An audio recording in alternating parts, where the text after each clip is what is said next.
সকালে জঙ্গলে যেত পাখি শিকার করতে। স্ত্রী জয়াকে নিয়ে তার ছিল অভাবের সংসার। একদিন সকালে সে যখন জঙ্গলে পাখি শিকার করতে গেছে,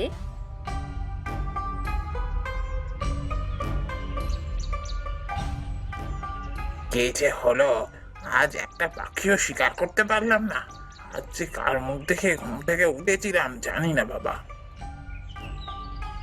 আরে, ওই তো দূরে একটা পাখি বসে আছে।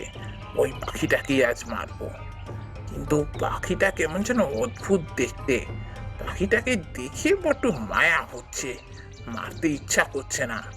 কিন্তু পাখিটা না মারলেও নয়, আজ একটা পাখিও পাইনি। না না, পাখিটাকে মারতেই হবে। রঘুবীর এইসব কথা মনে মনে ভাবছিল। এমন সময় পাখিটা নিজেই তার কাছে উড়ে এলো।